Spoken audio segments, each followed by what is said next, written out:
Well, this showed up on my doorstep today. Kind of a funny story.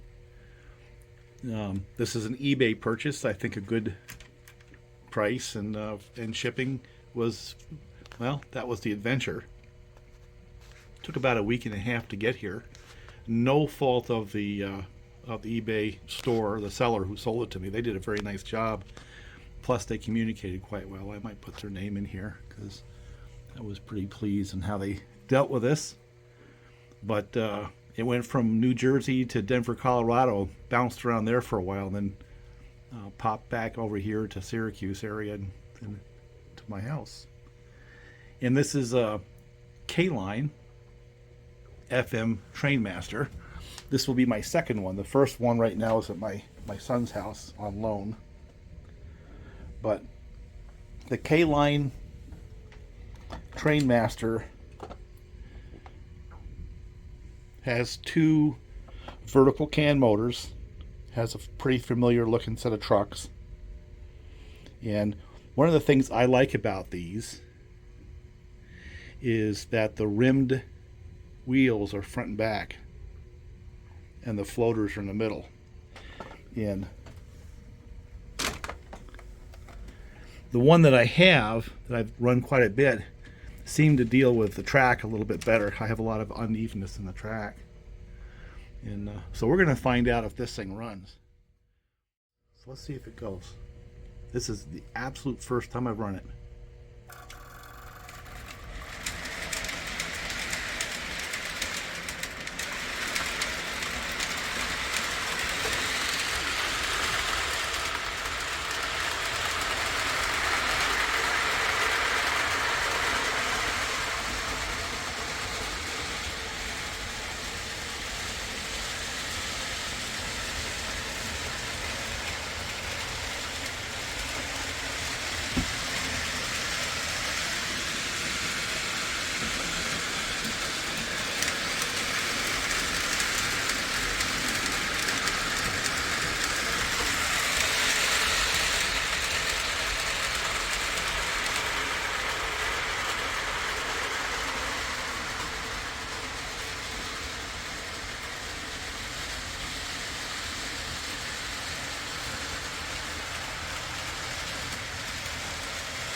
Got a little dude inside, see it? But I have to say my first impression is actually pretty good. And it certainly wasn't the one I had gotten from the auction before. It was a little bit beat up, but man did it run good. And this one is no different. And I guess that's kind of in line with what I've seen with the K-line products so far. Whether they have the vertical cans, which are my preferred driveline, or the horizontal ones, which I didn't think I'd like. But so far, everything I've gotten with the K-line brand name has been pretty good. You know, on the locomotives. The GG1 is similar. The first one of these, bit of a beater, but it runs good. And then the switcher, the S2, that I went from Santa Fe to Chesapeake in Ohio. And the big SW 1500 too. All of them run good, really good. Now on the scale thing, you know, this one isn't that far off. It was a relatively large engine for its time, and because the engine was so tall, you know, the opposed cylinder engine they had in that thing had two crankshafts, one up top, one down below, so it necessitated a fairly tall, you know, cover for that thing. It works. One thing I do notice is it doesn't take a whole lot of voltage. I was running it at like 9 volts. Let's see what it does. That's 6.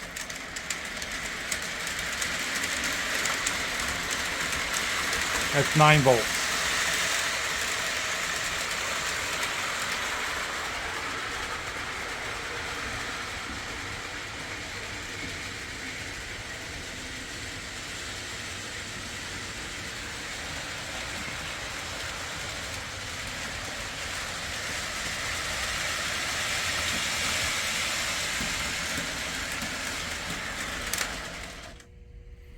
Yeah, it runs good. Runs real good.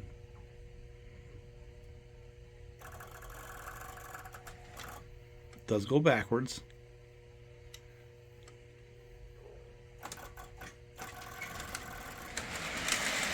Yeah, it's gonna need a little grease.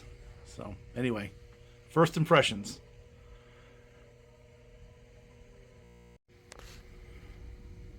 So it runs pretty good.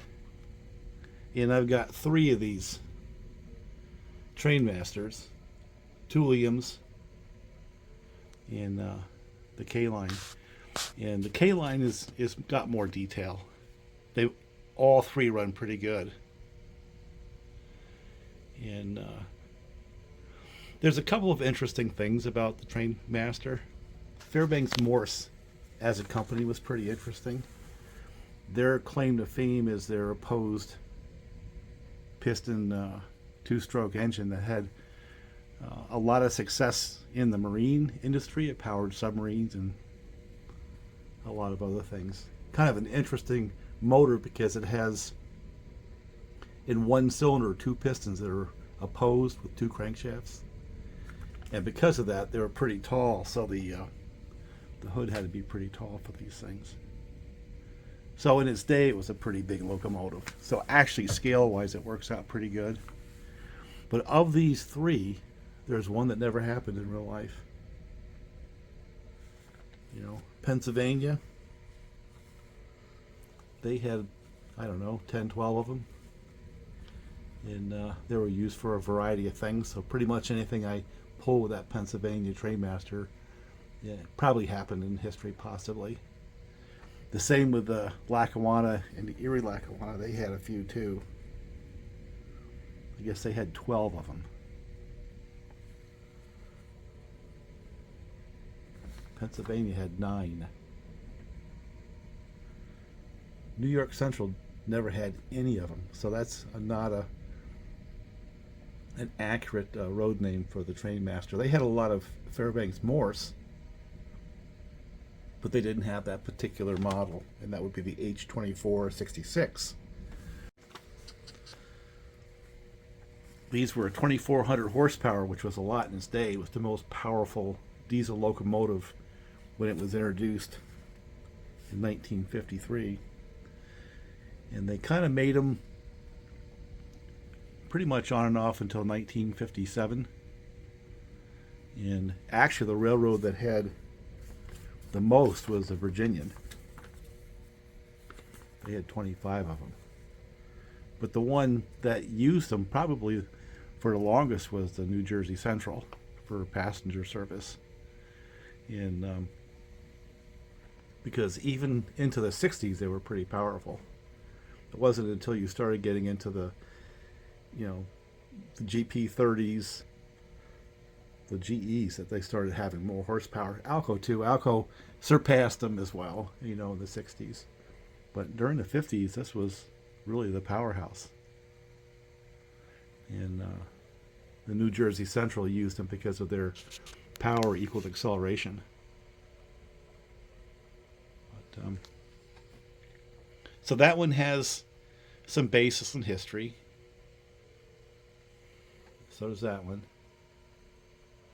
And this is kind of like those Lionel Alco FAs and the paint they have. It really doesn't have a basis in history. So I'll probably find a Pennsylvania shell to put on this one someday. Even though it is pretty. It never happened. So let's see if we can get a lap out of these things. Yep.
So one little side note, back to the model railroading part of this, or toy train part, is both the Williams FM Trainmasters and the K-lines are not in production. Probably haven't been for quite some time. K-line is out of business. So that's kind of a moot point. You're not going to find a parts list for one of those that you can get parts from unless you find it on eBay. eBay is about the best source for spare parts for either one of them. Same with the Williams. The Williams, if you go to the Bachmann site, they don't have it, and they don't have it in their parts catalog either. It's been out of production for too long, I guess. I was fortunate enough to get two of them that run really good, and I may be able to retro Lionel parts into some of these. Maybe that's a possibility. I was able to modify Lionel side frames there on the New York Central one. But it doesn't matter to me. They run pretty good. I'm having fun with them, and I think because of the fact that they're not in production anymore and there really isn't a really good part supply for them, they can be had for a fairly reasonable price. I think I ended up spending total shipped about $120 for that one. And that one I got at the auction for like 35 bucks. And I bought the New York Central that was supposed to be new in the box for 80 plus tax. So all of them kind of sat around that $100 mark. And of course, if you try to find a Lionel Trainmaster of any generation, it's going to be quite a bit more than that. But I doubt very much that the Lionel is going to pull any harder than these two. These pull really good. They pull really hard. And I happen to like the detail on the K-line a little bit better than the Williams. But the Williams just seems to run and run and run. And having mentioned the fact that they're not supported by Bachmann, the CAN motors can be used because you can retro in CAN motors from other models. So it's not that you can't get them to run again. It's just you have to be clever, I guess is the point.